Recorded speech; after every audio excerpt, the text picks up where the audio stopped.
পৃথিবীর মাটি স্পর্শ করে তাহলে ফসল বিনষ্ট হবে আর প্রাণী জগৎ ক্যান্সার আক্রান্ত হবে।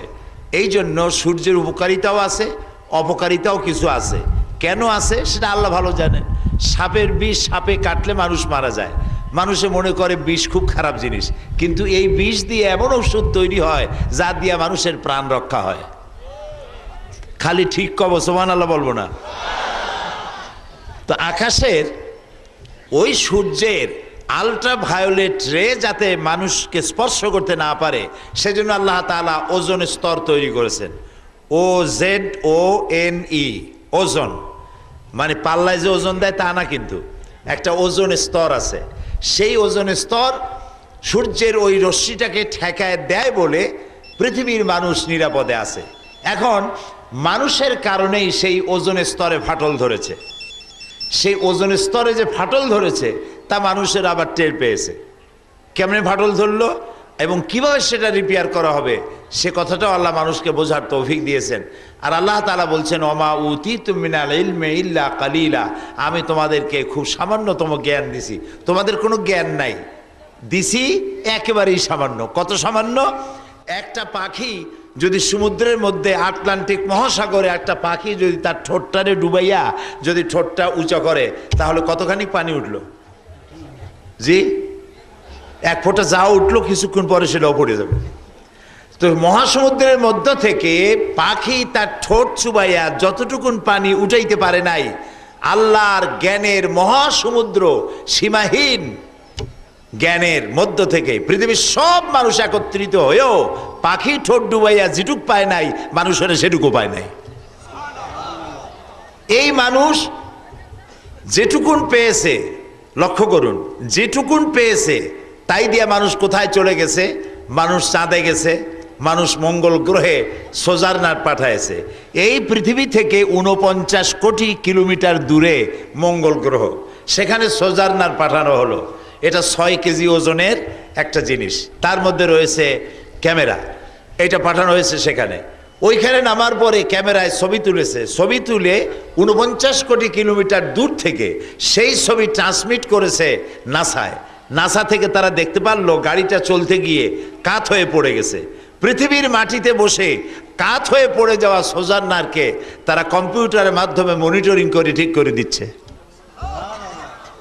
এরপরে আল্লাহ তাআলা বলছেন, ওমা উতীতুম মিনাল ইলমি ইল্লা কালিলা, তোমাদের কোনো জ্ঞান দেই নাই, যা দিয়েছি খুবই সামান্য। আসল জ্ঞান এই জায়গায়। আসল জ্ঞান কোথায়? সবাই বলেন কোরআন। এইটা হলো আসল জ্ঞানের জায়গা। সেদিন জাদুঘরে শহীদ জিয়া হল, ওখানে একটা প্রোগ্রাম হলো the scientific indication in the Holi Quran and সুন্নাহ, এটা ছিল সাবজেক্ট।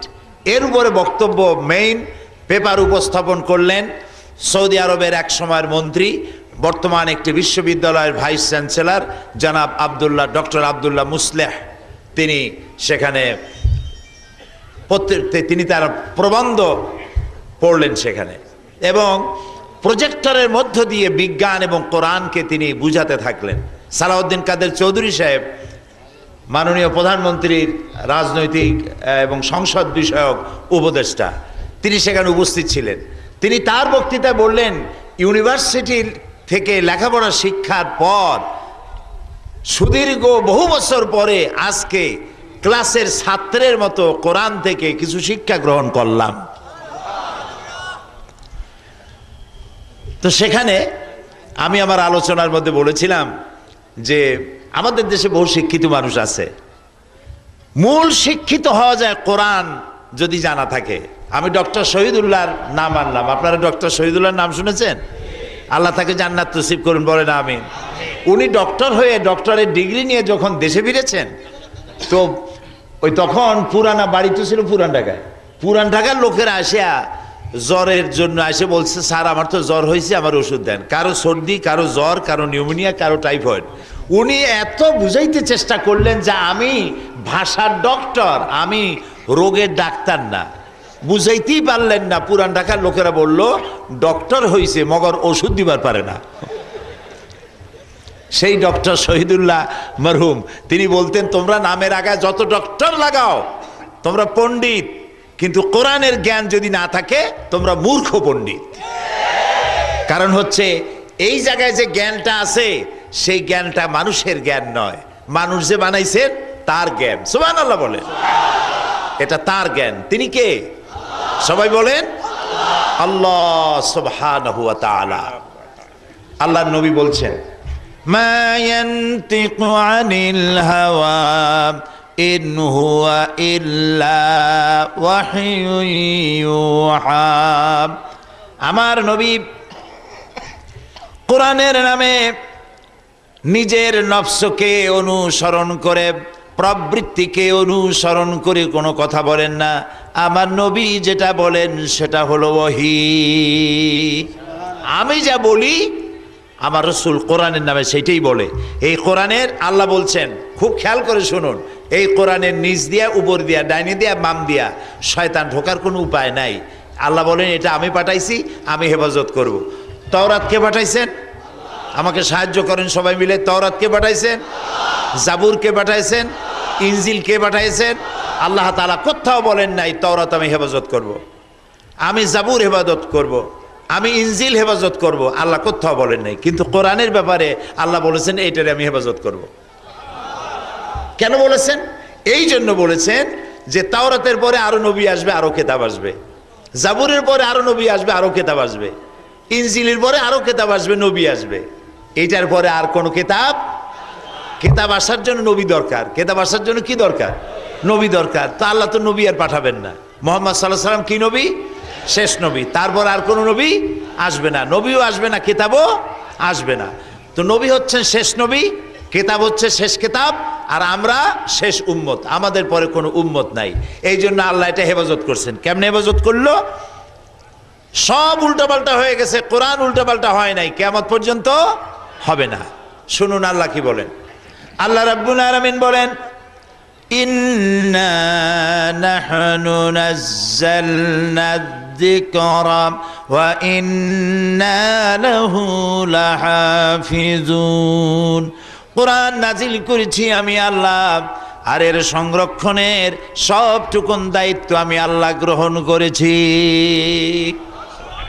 আল্লাহ বলছেন আমি হেফাজত করছি। আচ্ছা দেখেন, ছোট্ট ছোট্ট কবিতা ছোটবেলায় মুখস্থ করেছি, মনে আছে না? আমাদের ছোট নদী চলে বাঁকে বাঁকে, বৈশাখ মাসে তার কোমর পানি থাকে নাকি, হাঁটু জল থাকে। এখনো মনে আছে না? মনে আছে। বাবুই পাখিরে ডাকিয়া বলেছে চড়াই, কুড়ে ঘরে থেকে করো শিল্পের বড়াই। মনে আছে না এখনো? সেই ছোট্টবেলায় পড়েছি ছোট ছোট কবিতা, মনে আছে। কিন্তু আমরা যে রচনার পরীক্ষা দিয়েছি, পাটের রচনা, গরুর রচনা, নদীর রচনা, সেই সব রচনার কথা মনে আছে? মনে নাই, ভুলে গেছি। এত বড় কোরআন শরীফ, এটা 30টা পারা, 114টা সূরা, 540টা রুকু, 6666টা আয়াত, এগুলা কলিজার মধ্যে মুখস্থ রাখা, এটা কি স্বাভাবিক কথা? স্বাভাবিক? মোটেই স্বাভাবিক না। আল্লাহ তাআলা বলছেন আমি স্বাভাবিক বানাইছি। সুবহানাল্লাহ। সূরা কামারের মধ্যে আল্লাহ তাআলা বলেন ওয়ালাকাদ ইয়াসসারনাল কুরআনা লিযিকরি ফাহাল মিন মুদ্দাকির। আমি কোরআন নাজিল করেছি, এই কোরআন মানুষের জন্য বুঝতেও সহজ করেছি, মুখস্থ করতেও সহজ করেছি। মানুষের মধ্যে, মানুষের মাথার মধ্যে অনেকগুলি সেল আছে। মাথার মধ্যে, মানুষের মাথায় কি থাকে? মগজ। কি থাকে? মগজ। এই মগজ আমরা খাই না? কয় না। আরে ভাই, মানুষের মগজ খাবেন কেন? আপনি তো গরুর মগজ খান, ছাগলের মগজ খান, মুরগির মগজ খান, খান কি না? মাথার মধ্যে মগজ আছে। মগজের মধ্যে কতগুলি সেল আছে, CELL, সেল। কতগুলি সেল আছে। এই সেলগুলি কি? একটা সেল হলো সুখের, আর একটা দুঃখের, আর একটা অনুভূতির, আর একটা মেমোরির, আর একটি মেধার, আর একটা প্রজ্ঞার, অসংখ্য মেমোরি। আপনার একটা কম্পিউটারের মধ্যে আপনি এই দুদিক তাকান কেন? আমি কিন্তু এইরকম পড়াইতে পারি না, কথা বুঝলেন? তাকাইতে হবে আমার দিকে, কোথায় কি হইতেছে আপনার দেখার দরকারটা কি? দেখার জন্য আল্লাহ যথেষ্ট। আলহামদুলিল্লাহ বলেন। আপনারা যদি এই দুদিক না তাকান তাহলে আমি বুঝবো যে কথা মাথার মধ্যে ঢুকতেছে। আমি কি গল্প করতেছি? কোরআন বুঝাচ্ছি। আলহামদুলিল্লাহ বলেন। মাথার মধ্যে কতগুলা মাথার মধ্যে মগজ আছে, মগজে কতগুলো সেল আছে, সেলের মধ্যে অনেকগুলি ভাগ আছে। এই সেলগুলি কি কাজের একটু আগে বলছি, এই সব কাজ করে সেল। আমার একটা টেলিফোন মোবাইল আছে, এবার আমরা করতে গিয়েছিলাম, এক ভদ্রলোক আমাকে হাদিয়া দিল, কয় যে এর মধ্যে 30 পারা কোরআন শরীফ ঢুকানো আছে। আর কয় কি, তো দেখাও। সে তখন বাইর করে দেখাইলো, ঠিক আমার আঙ্গুলের একটা কর যতটুকুন, এতটুকুন একটা মেমোরি কার্ড, 30 পারা কোরআন শরীফ ভরা। আমার যখন খুশি যে সূরা শুনতে ইচ্ছা করে আমি গাড়িতে বসে টিপ দিয়ে সেটা শুনতে পারি। এইটুকুন জিনিসের মধ্যে মানুষে ভরেছে। এই জ্ঞানটা মানুষের, এই মানুষের এই জ্ঞানটা কে দিল? কে দিল? আল্লাহ তাআলা দিয়েছেন। সে আল্লাহ তাআলা মানুষের যে মেমোরি দিয়েছেন, মেমোরি সেল, এই মেমোরি সেলের মধ্যে এত জায়গা আছে, পৃথিবীর সমস্ত ডাটা ইনফরমেশন সব যদি মানুষ তার মেমোরিতে নিয়ে নেয়, তারপরেও আল্লাহ ওখানে যে জায়গা রেখেছেন তার 100 ভাগের 1 ভাগ পুরা হবে না। বুদ্ধির মেমোরি যেটা, দেখেন বুদ্ধির মেমোরি, আপনি অফিসে বসে আছেন, আপনার পিঠের উপরে জামার উপর দিয়া, গেঞ্জির ভিতর দিয়া পিঠের মধ্যে কি একটা ঢুকলো, কামড় টের পাইছেন, বুদ্ধি করে কন্ত জিনিসটা কি? মশা। মশায় কামড় দিছে। এই যে মশায় কামড় দিল, টের পাইল কে?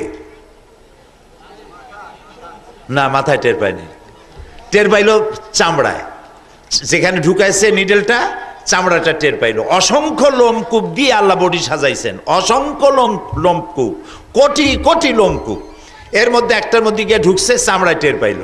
চামড়ায় টের পাওয়ার সাথে সাথে বুদ্ধির যে সেল আছে মগজে, ওইখানে ট্রান্সমিট করে দিয়েছে। বুদ্ধি তখন হাতকে অর্ডার দিয়ে দিল, হাত এসে ঠাস করে বাড়ি মারলো, মশার গুষ্টি শুদ্ধ সাফ হয়ে গেল। এতে সময় লাগছে? সময় লাগে নাই।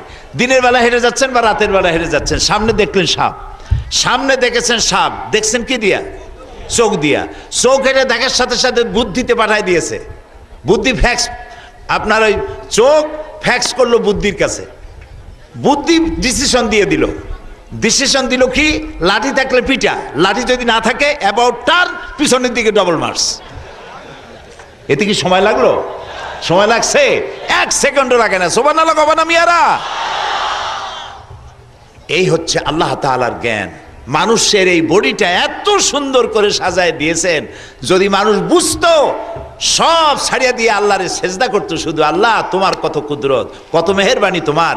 একটা মাত্র জিহ্বা, হাজারো রকমের স্বাদ একটা মেশিনে আমরা পাই। এটার নাম কি? জিহ্বা। কি সুন্দর একটা জিহ্বা আল্লাহ দিলেন, একটা চুল পড়লে তাও টের পাওয়া যায়, টের পাওয়া যায় না? এই জিহ্বাটা মুখের মধ্যে, দাঁতের উপর খুব যত্নশীল। দাঁতে যদি কিছু ঢোকে, জিহ্বা খালি গুতুগুতি করতে থাকে যতক্ষণ সেটা বাইর করে না যায়। দাঁতের এত উপকারকারী জিহ্বা, সেই দাঁত যখনই সুযোগ পায় তখনই কামড় মারে। কথা বুঝতে পারছেন? খানিকটা বিরোধী দলের মতো, সুযোগ পাইলেই মারে। তো এখন মুখের মধ্যে জিহ্বা হলো একটা, এইটা দিয়ে পালন শাক একরকম মজা লাগে, লাল শাক আর এক রকম মজা লাগে, ইলিশ মাছ একরকম, পুঁটি মাছ আর এক রকম, খাসি একরকম, গোস্ত আর এক রকম, জিলাপি একরকম, রসগোল্লা আর এক রকম, চানাচুর আর এক রকম। না, সব একরকম লাগে? এই ভিন্ন ভিন্ন স্বাদ গ্রহণ করার জন্য একটি মাত্র জিহ্বা কে দিলেন? কে দিলেন? সারা জীবন শকর আদায় করে কুলাইতে পারবো? 2টা চোখ, এই 2টি চোখের মধ্যে আল্লাহ যে রেটিনা দিয়েছেন, যে পাওয়ার দিয়েছেন, এই চোখ দিয়া সব রং দেখি, একটা মেশিনে সব রং দেখি। দেখি আমরা দেখি নেগেটিভ, কিন্তু এটা আল্লাহ তাআলা করে দেন পজিটিভ। যা দেখি সবটা নেগেটিভ, কিন্তু আল্লাহ তাআলা ভেতরে এমন কারুকার্য করে রেখেছেন যার জন্য আমরা পজিটিভ দেখতে পাই। এই চোখ দুটি আল্লাহ তাআলা সেট করেছেন। আবার চোখের মধ্যে, চোখে মানুষে পলক মারে, আপনারা মারেন কিনা? নারায়ণগঞ্জে মারেন? ইচ্ছা করে মারেন না। ইচ্ছা করে যদি চোখে পলক মারতেন তাহলে চোখ খালি ভটর ভটর করতো। এটা অটোমেটিক হয়। কেন হয়? রাস্তা দিয়ে হাঁটবেন, শহরে হাঁটবেন, অসংখ্য পলিউশন, রোগ জীবাণু মহাশূন্যের ভিতরে বাতাসে উঠতে থাকে, এগুলি চোখের মধ্যে প্রবেশ করতে থাকে। আল্লাহ রাব্বুল আলামিন চোখের ভিতরে পানির মতো করে ওষুধ রেখে দিয়েছেন, চোখ যাতে নষ্ট না হয়, দৃষ্টি শক্তি যাতে নষ্ট না হয়ে যায়, আল্লাহ রাব্বুল আলামিন চোখের পাতা দিয়া অটোমেটিক পলক লাগায়া চোখকে প্রতি মুহূর্তে আল্লাহ তাআলা ক্লিন করে দিতেছেন, যাতে তোমার কোনো কষ্ট না হয়। মানুষের কিডনি লাগে একটা, চিকিৎসা বিজ্ঞানীদের কাছে জিজ্ঞেস করুন, ডাক্তারদের জিজ্ঞেস করুন, একটা কিডনি মানুষের জন্য যথেষ্ট, প্রাণীর জন্য যথেষ্ট। কিন্তু আল্লাহ দিছে কয়টা? দুইটা। একটা যদি ফেল করে তাহলে যেন আর একটায় কাজ হয়। জেট প্লেন যেগুলি DC-10 4টা ইঞ্জিন থাকে, মহাশূন্যে যদি গাড়ির মতো লঞ্চের মতো ইঞ্জিন, পথে ঘাটে গাড়ি চলেন না আপনারা, বাসে ট্রেনে যখন যান ইঞ্জিন নষ্ট হয় না? একবার তো আমাদের এক গাড়িতে আমাকে ভালাই ধুয়ে গেল, কুলাউড়ে যাচ্ছিলাম, সে কোথায় যেন, সিলেট। রাত 2:30টার সময় গাড়ি দাঁড়ায় আছে, গাড়ি চলে না। সবাই চিন্তা করলো এত সময় দাঁড়ায় আছে কেন, গাড়ি চলে না কেন? বাইরে তাকায় দেখে ইঞ্জিন নেই, ইঞ্জিন চলে গেছে। যখন গাড়ি থেমেছে, যে ধাক্কা লাগছে ইঞ্জিনের সাথে এরকম একটা হুক লাগানো থাকে পেছনের বগিগুলোর, ওইটা উঁচু হয়ে গেছে, ইঞ্জিন তো চলতেই থাকে, গাড়িতে ছেড়ে দিয়েছে, ইঞ্জিন চলে গেছে আর আগে স্টেশনে, যাই দেখে তার পিছনে বগি একটাও নেই। তা আবার ফিরে আসছে, ফিরে এসে আমাদের নিয়ে গেল, আল্লাহ বাঁচাইল। তো আল্লাহ রাব্বুল আলামিন মানুষের এই শরীরটাকে কিভাবে তৈরি করেছেন এই কোরআন শরীফে সব বলে দেওয়া আছে। সুবহানাল্লাহ। লাগবে একটা কিডনি, আল্লাহ দিলেন দুইটা কিডনি। আপনার হার্ট, এই হার্ট হলো আপনার জন্য একটা, এটা হলো জেনারেটর, বডিটাকে গরম রাখার জন্য, এবং আপনার ব্লাড সার্কুলেশনের জন্য আপনার হার্ট হলো আপনার জন্য generator, main engine heart. Heart এভাবে সিস্টোলিক অ্যান্ড ডায়াস্টোলিক এরকম হচ্ছে, পাঞ্চ করতেছে। বিজ্ঞানীরা বলেছেন আমরা সব বুঝি মানুষের বডির, কিন্তু এইটা এরকম করে কেন, কার হুকুমে করে এটা জানি না। বেটারা জানবা না, এটা আল্লাহর হুকুমে হতে থাকে। মানুষ খায়, যেটা খাবার খেলো, কার্বোহাইড্রেট বলে এটাকে, কার্বোহাইড্রেট। কার্বোহাইড্রেট কি কি? আটা, আটা জাতীয় খাদ্য, চাল, চাউল জাতীয় খাদ্য, চিনি, চিনি জাতীয় খাদ্য, ডাল, ডাল জাতীয় খাদ্য। এই 4 প্রকার খাদ্যকে বলা হয় কার্বোহাইড্রেট। এই কার্বোহাইড্রেট খাইলে পরে মানুষ এর ভিতরে সুগার থাকে, আর এগুলি যখন মানুষ বেশি খায়, চর্বি খায়, গোস্ত খায়। আমাদের তো অভ্যাস, গরু কিনতে গেলে সিনার গোস্ত কিনতে হবে একেবারে হলুদ রঙের, যাতে খুব বেশি চর্বি থাকে, এই চর্বিগুলো খাইলো। তারপরে পাঙ্গাসের পেটি খাইলো। আমি যখন অফিসারদের মাঝে বক্তৃতা করি, আমি বলি দেখেন ভাইরা, পাঙ্গাসের পেটি, খাসির চর্বি, ঘুষের টাকা দিয়ে যত বেশি করবেন, আপনার করোনারি আর্টারিগুলি ব্লক হয়ে যাবে, ঠাস করে মরে যাবেন। তার থেকে হালাল পয়সা দিয়ে কাসকি মাছ খান, পুঁটি মাছ খান, কচু শাক খান, 100% ক্যালোরি, স্বাস্থ্য ভালো থাকবে, হঠাৎ করে হার্ট অ্যাটাক করে মরবেন না।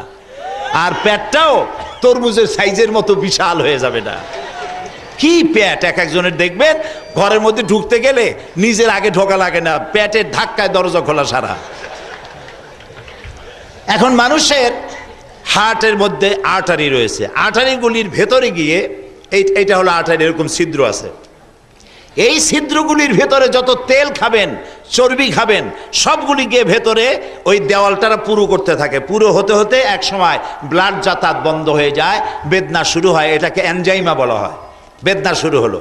এখন কতটা নষ্ট হয়েছে তা বলা দেখার জন্য এনজিওগ্রাম করতে হবে। এনজিওগ্রাম করে ডাক্তাররা ডিসিশন নেবে কতটা ব্লক হয়েছে, এখন তার বাইপাস অপারেশন করতে হবে কিনা। বাইপাস অপারেশন করার জন্য বুকটাকে ফাড়বে, ফাড়িয়া কলিজাটাকে বের করে কলিজার ভিতর থেকে ওই রগগুলো বের করবে। এখন ওই রগ, যে রগটা নষ্ট হয়েছে সেটা ফালাই দিয়া এখন এটাকে চালু করবে কেমনে দেখেন। আল্লাহ রাব্বুল আলামিন মানুষের হাতের ভেতরে আর তার রানের ভিতরে, পায়ের ভিতরে স্পায়ার পার্টস হিসেবে কতগুলি রগ আলাদা করে রেখে দিয়েছেন। মানুষের যদি হার্ট বাইপাস অপারেশন করা লাগে, খারাপটা ফেলে দিয়ে হাতের থেকে, পা থেকে বের করে ওই রগ কলিজার ভিতরে লাগাই দিয়া ডাক্তাররা আবার তার প্রাণ সঞ্চার চালু করে দেয়। এই হচ্ছে আমার আল্লাহ। এই হচ্ছে কে? আমার আল্লাহ। আল্লাহকে কেউ বলে নাই যে আমার এখানে আর একটা আলাদা তার দিয়ে দাও। সুবহানাল্লাহ, সুবহানাল্লাহ। কি সুন্দর করে মানুষকে আল্লাহ তৈরি করেছেন। রক্ত, শরীরটা যাতে গরম থাকে সেই জন্য রক্তগুলি মাথা থেকে শুরু করে পা পর্যন্ত অসংখ্য নার্ভ সিস্টেম আল্লাহ চালু করেছেন। বিজ্ঞানীরা বলেছেন মানুষের শরীরের সমস্ত রগগুলি যদি ছিঁড়ে ছিঁড়ে এরকম করে সাজানো হয় তাহলে 1 একর জমিন লাগবে সাজায় রাখতে। এতগুলি রোগ আল্লাহ দিয়েছেন। প্রিয় ভাই সব, আমার উদ্দেশ্য এই নয় যে আমি আপনাদেরকে স্বাস্থ্য বিজ্ঞান শিখাবো, সেটা নয়। আল্লাহ যে বিজ্ঞানময় সেইটা বুঝাবার জন্য এই কথাটা বলছি। আল্লাহ তাআলা কোরআন শরীফে বলেছেন, আফালা ইয়ানজুরুনা ইলাল ইবিলি কাইফা খুলিকাত। আছে না কোরআন শরীফে? এই বেটারা দেখো না যে আমি উট বানাইছি কেমনে। দেখেন, আল্লাহ তাআলা মানুষ বানাইছেন। এই যে আল্লাহর আইন চাই, আল্লাহর আইন চাই বলে বেড়ে যারা বোমা মারতেছে, তারা বলে আল্লাহর আইন চাই। কি বলে? আল্লাহর আইন চাই। তা আল্লাহর আইন চাই ভালো কথা, মানুষ মারো কেন? জজ একটা মারলো না ঝালুকাঠিতে, ওইটা ধরা পড়লো। মামুন তার নাম, বাড়ি রাজশাহী, বোমা মারতে গেছে ঝালুকাঠি। এখন ওখানে গিয়ে বোমা মারছে, ধরা পড়েছে। জিজ্ঞেস করছে পুলিশ, তুমি মানুষ মারছো কেন? জজ মারছো কেন? কয় যে সে তো আল্লাহর আইন চালু করে না, সে তো মানুষের আইন দিয়ে বিচার করে, সেই জন্য মারছি। তা তুমি যদি এখন মরে যাও? কয় যে আমি শহীদ হব। আরে বেটা, তুই শহীদ হবি? তুই তো জাহান্নামে যাবি, তুই মানুষ খুন করছো।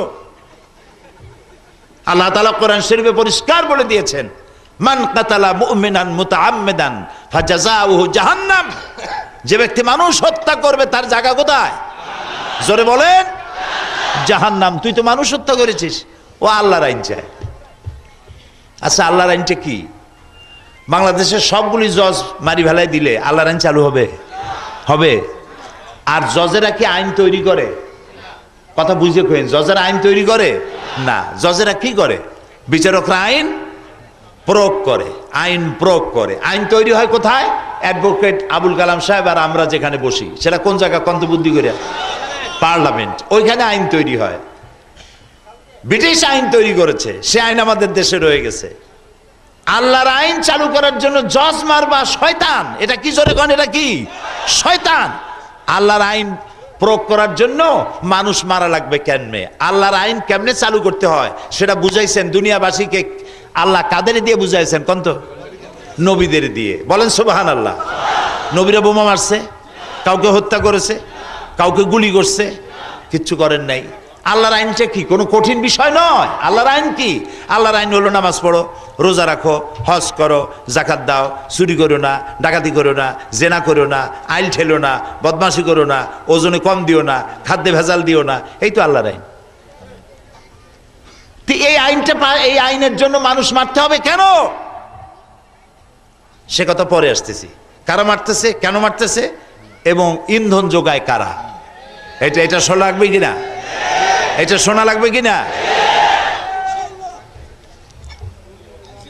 আমাদের অ্যাডভোকেট আবুল কালাম সাহেব, মাননীয় সংসদ সদস্যের আরো 4-5টা প্রোগ্রাম আছে, উনি আমার থেকেও বিজি। তো ওনার জন্য দোয়া করেন, ওনার জন্য দোয়া করেন। আল্লাহ তাআলা এই ধরনের ভালো মানুষ যেন আবারও নিয়ে আসেন। সবাই বলেন আমিন। যারা মানুষের খেদমত করে, মানুষের সেবা করে, আল্লাহ যেন। ওনার আব্বাও এমপি ছিলেন, উনিও এমপি, একাধিকবার এমপি হয়েছেন। কয়বার হয়েছেন? 3 বার। আলহামদুলিল্লাহ। আপনারা সৎ পাত্রে আপনারা ভোট দিয়েছেন। আল্লাহ তাআলা তাকে যোগ্যতার সাথে আপনাদের খেদমতের তৌফিক দিন, আমরা বলি আমিন।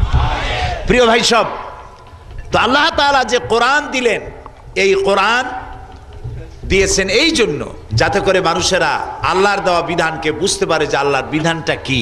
এবার শুনুন, আলিফ লাম রা কিতাবুন আনজালনাহু ইলাইকা লিতুখরিজান নাসা মিনাজ যুলুমাতি ইলান নূর।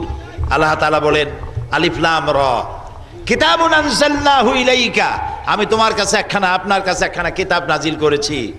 এই কিতাবটা এই জন্য দিলাম, লিতুখরিজান নাসা, যাতে করে আপনি মানব মণ্ডলীকে বের করে আনতে পারেন। কিসের থেকে? মিনাজ জুলুমাতে ইলান নূর, অন্ধকার থেকে আলোর দিকে আনতে পারেন।